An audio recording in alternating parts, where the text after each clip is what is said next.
olha quem tá hoje nesse episódio, essa coisa linda. Mas daqui a pouco eu conto a história desta concha. No episódio anterior, eu falei que a gente chegou aqui, né, em Vercargo, e nos deparamos com mais um perrengue. Mas primeiro, deixa eu contar como é que foi. Chegamos, estava chovendo, por sinal eu tô gravando hoje assim, toda coberta, porque tá frio e tá chovendo. Mas enfim. Então a gente chegou aqui e fomos almoçar com os brasileiros. A Kate pegou a gente, né, no aeroporto, como eu falei pra vocês. Então a gente foi com a Kate, com o João, o marido dela. Tava a Maria, o Gabriel. Se eu não me engano, a Amanda e o Daniel também estavam. Fomos lá almoçar com eles, conhecemos, foi massa. Eles passaram um pouquinho, né, das experiências deles pra gente. Chegaram no mesmo ano, a gente chegou em 2017, eles também, mas tinham chegado um pouco antes. Então foi bem legal. De lá, eles levaram a gente pro Anderson Park. Lindo, assim, eu gosto muito do Queen's Park, que é um parque que tem aqui muito famoso. Mas pelo fato de ter sido o primeiro parque que a gente foi, né, o Anderson Park, então eu sou encantada por ele, é muito bonito. Passamos lá, olhamos o parque e depois a gente foi pra acomodação. Porque o pessoal falou, ó, a gente vai esticar o máximo para vocês não dormirem logo. Estão cansados, mas o ideal é que vocês deixem para dormir lá para 8, 9, 10 horas da noite, para não ficar acordado de madrugada, né? É uma dica que a gente dá. A gente não teve problema com jet lag, mas tem muita gente que tem, pelo fuso horário, né? Com relação ao Brasil. Então a gente foi para acomodação. Quando a gente chegou lá, eu lembro bem, tinha um varal estendido bem na sala, né, B? Cheio de peça íntima. Das meninas, eram duas chinesas. Então a gente chegou, reforçando, né, com inglês limitado, e iríamos dividir a acomodação com duas chinesas. Eram 2 quartos, e a gente ficou com um quarto por sermos um casal, e no outro quarto eram 2 chinesas que dormiam lá. Então quando a gente chegou, a SAT preparou um kit. Vou colocar a foto aí pra vocês do que a gente encontrou.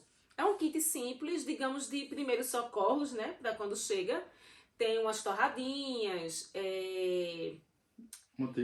manteiga, geleia, uns sachêzinhos de leite. A gente recebeu também café. Chá. A gente recebeu... Papel higiênico. Papel higiênico. Isso é um item muito importante. E a gente também teve toda a roupa de cama, né? Isso. Roupa de cama que a gente tem até hoje, por sinal. Travesseiro e toalha. Entrada do apartamento da SAT, aqui já é a sala, como vocês podem ver, tem um sofazinho. Aqui é a área comum que a gente divide com as meninas. A mesa, tem uma poltrona, a TV, aqui as informações da SAT. Aqui tem um varalzinho que a gente divide com elas. Isso tudo na sala. Aqui a janelinha que já dá pro lado de fora. Aí aqui já fica tudo junto com a cozinha. Tem a geladeira, o micro-ondas, tem um armário. No armário já dá a entrada pro quarto da gente, não olha a bagunça. A gente tá se organizando ainda. Aqui as malas, a cama. Aí tem aquela parte ali também que a gente guarda as coisas com 3 gavetas. Ali também com mais 3 gavetas. Ali é o guarda-roupa. Tudo compacto aqui. Daqui já dá de frente, do lado é o quarto das meninas, das chinesas. Então tinha um kit básico que a gente recebeu, que na verdade estava incluso no pacote. Né, meu povo? Porque ninguém dá nada de graça a ninguém. Mas enfim. Foi massa, foi importante pra gente. E foi o primeiro choque. Eram 2 chinesas, falavam muito, né? E muito rápido. A gente não entendia nada que elas falavam. Porque também o inglês delas era restrito. Era melhor que o nosso, mas ainda era limitado. O de Wendy era bom, mas o de Carmen era mediano, né? Era Carmen e Wendy, né? Figuras, a gente gosta muito, hoje tem contato com elas até hoje. Então, beleza. Conhecemos as duas, culturas bem diferentes, né, do que a nossa. Primeira vez que a gente teve esse choque de realidade. E uma coisa que a gente estranhou era que nessa época, em novembro, já estava escurecendo tarde. Já escureceu o quê? 9 e pouca da noite. Então, quando a gente chegou, vamos jantar. Jantar, tudo claro. Disse, gente, é muito estranho estar jantando essa hora, né? E elas estranhavam, porque elas jantavam cedo. 6 horas elas já estavam jantando, né? A gente deixava para jantar umas 8, 9 horas da noite, mas tudo bem.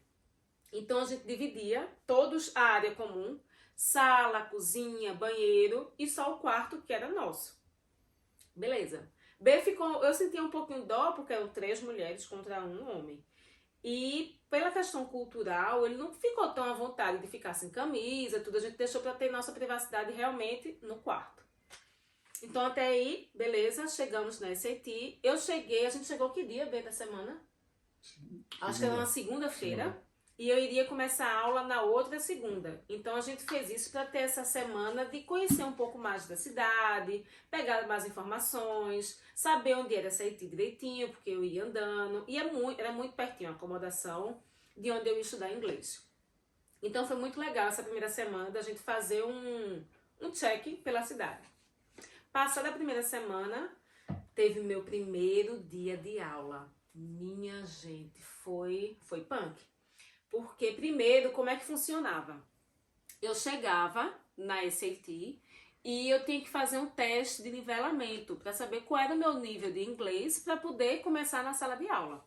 Então, eles fizeram o teste da leitura, né, do reading, fizeram do listening para saber como é que eu estava escutando, entendendo o que eles estavam falando, e o do writing, tipo uma redação. Para quem não tinha, né, então, assim, foi trash, mas eu fiz essas 3 avaliações e, claro, quando eles pegaram o resultado, tipo, eu fiz o teste na quarta-feira e na sexta eu recebi o resultado que eu ia começar no nível mais básico, no pré-intermediário. Então, na segunda seguinte eu comecei, né, no pré-intermediário. Eu era a única brasileira da minha sala. Eu acho que tinha em torno de 17 estudantes. Desses 17... 15 não, vamos dizer, 13 eram chineses, 2 eram coreanos, tinha uma russa e eu de brasileira.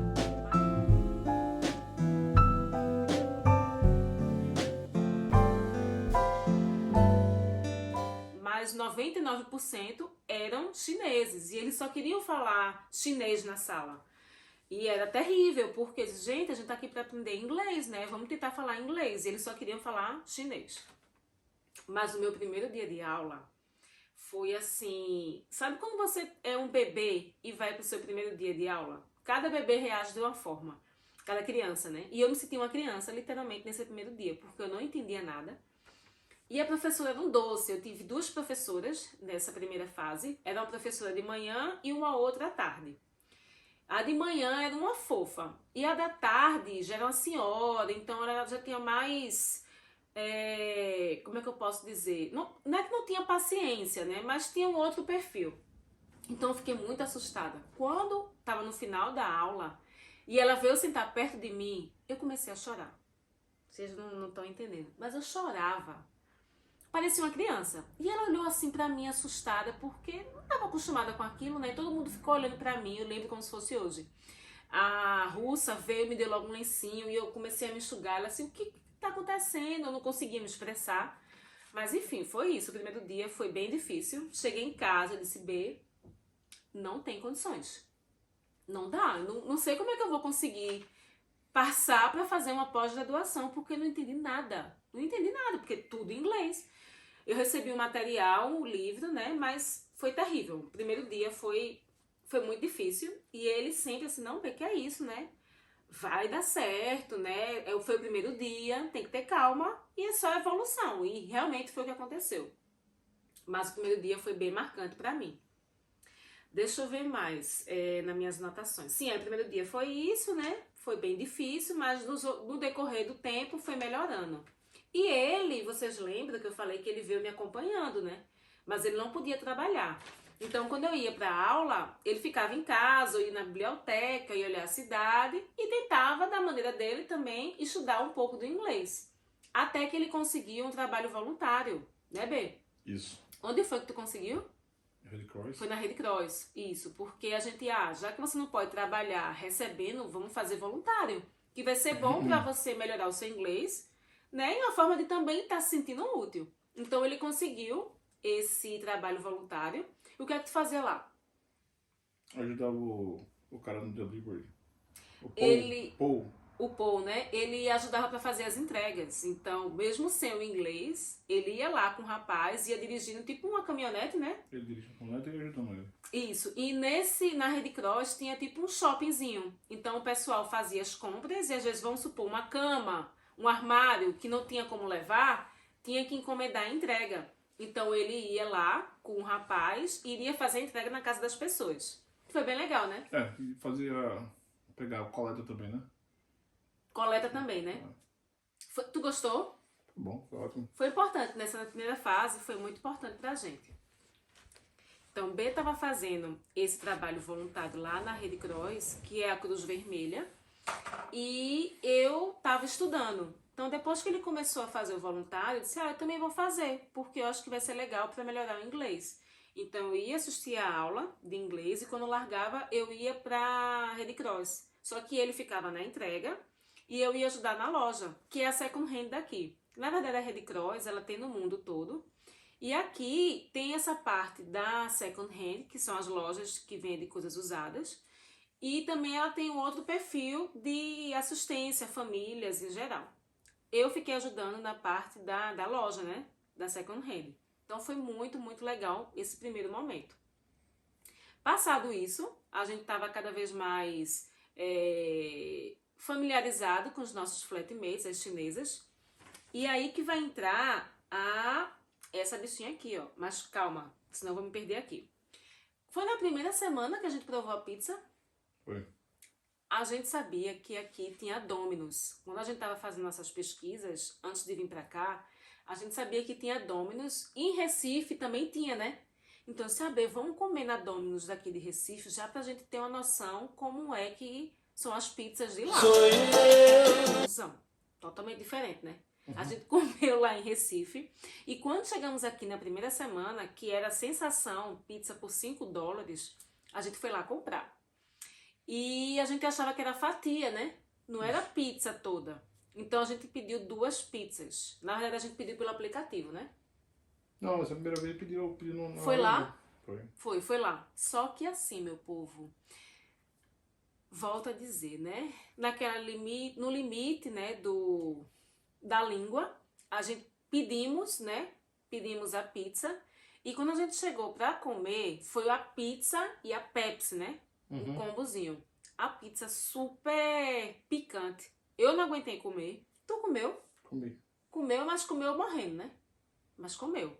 Então foi nossa primeira experiência comendo a pizza de $5 daqui, que é super famosa. Tem a Pizza Hut e tem a Domino's. Fomos apresentados a essa belezura. Na verdade foi o seguinte, a Carmen, que era uma das nossas flatmates, nos convidou para ir pegar paua. Eu não sabia o que era, não pesquisei e nem meu querido marido também não pesquisou. A gente disse, carona, passear, lugar diferente, vamos embora. Partimos. Eu, ele, Carmen e mais 2 chineses, que moravam também nas acomodações da SET, eles tinham carro. Então, no meio do caminho, já foi estranho, porque eles estavam falando em chinês, a gente não entendia. E seguimos para Bluff, que é um porto, né, B? Isso, Porto Bluff. É o porto aqui bem perto de Invercargo. Então, a gente foi com eles para Bluff pegar a paua. Quando chegamos lá, eu não tinha noção do que era. O chinês se enfiou lá pelo rio, entrou na água e começou a catar a abençoada paua nas pedras. Quando ele voltou, e por sinal, essa concha aqui é justamente a concha que a gente pegou lá. Quando ele chegou com a tal da paua, que eu olhei, eu disse, misericórdia. Eu achei horrível. Vou colocar aí a foto do que a gente viu naquele dia. Eu disse, B, pelo amor de Deus, a gente não vai comer isso não, né? Ele disse, não, de jeito nenhum. Tá, ele pegou várias. E aqui tem um período para você pegar. tem um limite e tem também o tamanho. Então eles estavam com a reguinha e conferiam o tamanho. Se fosse muito pequena, eles devolviam. Enfim, voltamos, tiramos fotos, né? Fomos na placa bem famosa de lá, de Bluff. Altas fotos. Quando a gente estava voltando para casa, para as acomodações, ele foi nessa época que eu tinha perdido o celular. Eu acho que foi. A gente tínhamos que ir no... Eu perdi o telefone na semana que a gente chegou. Foi. Tínhamos que ir no centro para ver alguma coisa. Então, se eles chamarem a gente para comer isso, a gente vai dizer que a gente tem que resolver umas coisas no centro e não vai dar. E foi o que aconteceu. Quando estacionamos, eles nos convidaram iam preparar a paua e era pra gente provar. Então, demos uma desculpa, sorry, né? Daquele jeito. E fomos embora. Demoramos no centro, né? Pra voltar. Quando voltamos, tava lá o chinês na porta, esperando a gente. E fez, vamos lá, não, vocês têm que provar. Vocês foram com a gente, tem que provar. Meu Deus do céu. Voltamos com pizza e com uma coca de 2 litros, né? Foi. Deixamos a coca em casa com a pizza e fomos lá. Meu povo, vocês não estão entendendo. Vou colocar uma foto aí do que eles fizeram. Eles fizeram um arroz, tipo um risoto, né? Com paua e um caldo preto com uns pedaços desse tamanho de paua. Que eu olhei e disse, bem, eu não tenho condição de comer isso. Mas tem que comer. Tentamos explicar, não, somos alérgicos, né? Mas não rolou. Não tinha um guardanapo na mesa, não tinha um suco, não tinha nada para dar um suporte para descer aquela comida, não tinha nada. Só era aquele prato horroroso na nossa frente e tínhamos que comer. E quem me conhece sabe que eu sou extremamente fresca, não vou negar. Sou fresca com comida, sou. Não como todo tipo de comida. E sou uma pessoa que reluta um pouco para comer coisas diferentes, mas eu não tinha outra opção. Então eu olhei para a cara dele, peguei a paua. Quando eu mordi, quer dizer, eu não consegui morder, não consegui engolir, porque era muito grande. Eu engoliei. Quando eu engoli, eu fiz uma vontade de vomitar. Ele olhou para mim, arregalou o olho. O chinês estava na minha frente, parecia um segurança assim, olhando para ver se eu estava comendo. Eu olhei pra cara do chinês e ele fez assim, engula. Aí eu disse, meu Deus, engole, B. Aí eu não sei, Deus, obrigada. Tu engoliu? Engoli, porque não tinha como botar pra fora. Não tinha um guardanapo pra eu botar. Não tinha. Engoli. Eu lembro. E ele comeu o resto, né? Comeu o resto todo da comida. Saímos de lá, assim, eu saí que nem louca. Obrigada por aquela coca, porque a coca, tomei a coca de uma vez pra facilitar a descida. Depois disso, aí essa concha, a pau, é o seguinte, tem tipo um molusco que vem aqui, né, a carne que eles tiram para comer. Tem gente que faz ela empanada. A forma que eles fizeram não foi legal, confesso. Parecia, acho que nem sal tinha, foi horrível. Uma sopa. Mas tem gente que faz e dizem que é saboroso, mas a minha primeira experiência foi terrível. Então depois disso eu não como mais. E depois fica com essa concha linda, que aqui eles usam muito para fazer joias, bijuterias, a partir dessa concha aqui. É muito bonita. Você pode usar como decoração, coloca sabonete, enfim, eu guardei, porque tem uma boa lembrança, né? Mas é linda, mas o que vem dentro é horrível. Então tá, passada a paua, né? Sobrevivemos a ela. Outra coisa que eu também lembro muito dessa época tinha muito suporte para estudante das igrejas aqui. Muitas vezes o que acontece no Brasil, que tem uma rivalidade entre igrejas, aqui a gente não vê isso, né? Com relação à igreja católica, à igreja presbiteriana, à batista, eles são muito unidos. E eles forneciam muito almoço para estudantes de graça. Então é praticamente assim, cada dia da semana a gente tinha um calendáriozinho, hoje vai ter free lunch em tal lugar, vai ter free lunch em tal lugar. Era assim, era uma passeata de estudantes. Era muito engraçado, né? E toda sexta-feira, eu acho que era toda sexta ou a cada 15 dias, tinha almoço de graça na Cornerstone, que é uma igreja aqui na cidade. Então toda sexta a gente nem terminava a aula, né? Tinha a hora do almoço, eles já colocavam na frente, no quadro lá, hoje tem free lunch. Então eu dizia, tem free lunch hoje. Ele vinha e a gente ia andando, não só os estudantes, os professores também. Ia todo mundo na filinha Os partners. pra chegar lá na Cornerstone, que era perto da SAT. Então todo mundo ia e almoçava de graça. E era uma comida deliciosa, né? Era tipo uma comida coreana. Coreano, muito bom. Tem uma foto aí que eu vou mostrar pra Nunca mais vocês. comi dela, muito bom. Ovinho, tinha dias que era arroz, tinha dias que tinha macarrão, tinha sobremesa, tinha suco. Era uma Tinha uma farra. sopinha que tinha lá, quentinha. Tinha uma sopinha, então todo mundo se reunia lá. Era muito legal. Hoje não tem mais, devido a... Covid. Acho que a Covid, Foi o Covid né? que parou. Covid parou, mas era muito, muito, muito legal. Além desse almoço que tinha na Cornerstone, tinha também um encontro do ESOL, numa outra igreja, Da Jane. que era presbiteriana daqui, né?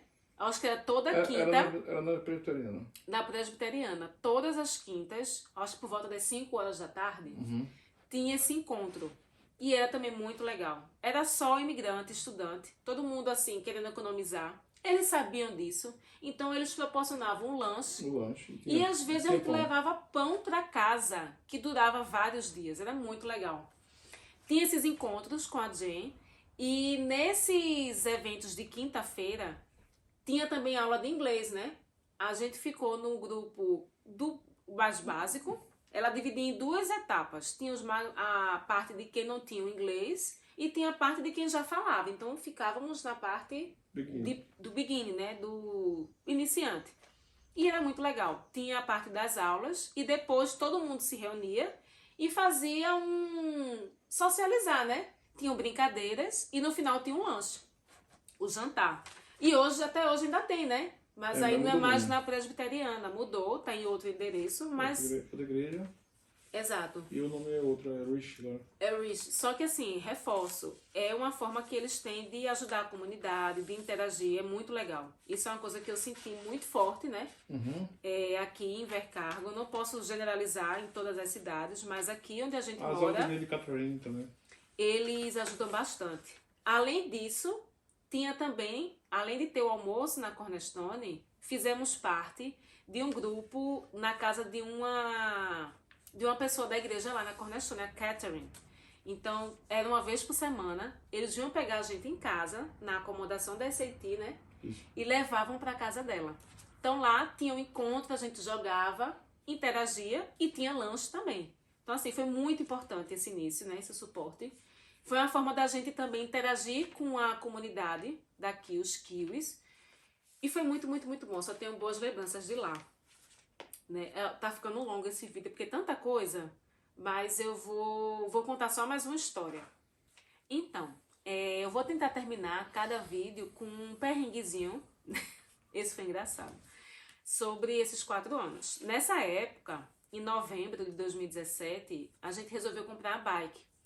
E era na época do Black Friday aqui, 27 de novembro, se eu não me engano, de 2017. Eu estava no evento da SAT de Natal, e ele foi comprar a bike lá na warehouse. Ver os preços, né? Foi olhar os preços. Quando ele chegou lá, ele mandou mensagem: ó, B, tá bom os preços, eu vou comprar. Aí eu disse: ah, beleza.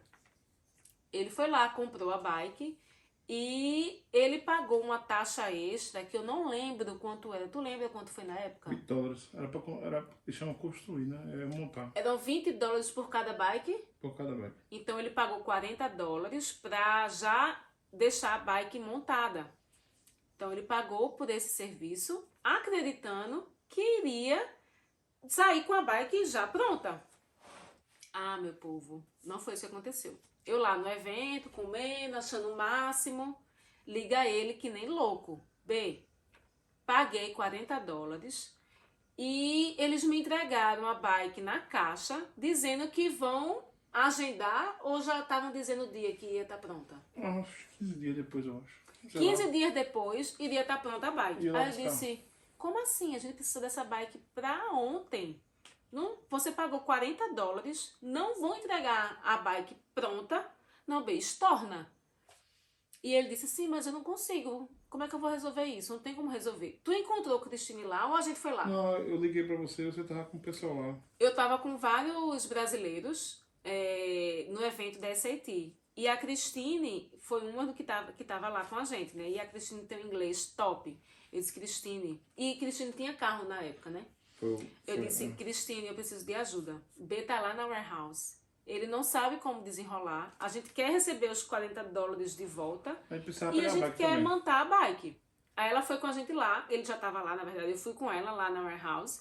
Ela explicou. Eles, não, tudo bem. Naquela época era muito fácil de devolver, de receber o dinheiro de volta. Então a gente conversou, ela explicou. Eles deram os $40, devolveram. E a gente saiu com a bike. Vou colocar aí outra fotozinha. A bike não, a bike é para ser montada, né? Isso. Então a gente chegou lá na acomodação da SAT, montamos a bike e começamos a andar. Então assim, foi um perrengue engraçado, né? Tínhamos que passar por isso, aprendemos. Eu não sabia nem perguntar quanto que era. Tu colocava no tradutor, né? Também. Mas botar um trator. Eu não consegui perguntar quanto é que era a bike.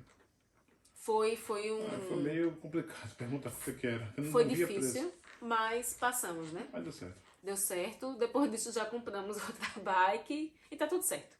Então é isso, espero que vocês tenham gostado de mais um episódio. Ficou longo, eu sei, é porque eu gosto de detalhar para vocês. Eu espero que vocês estejam curtindo.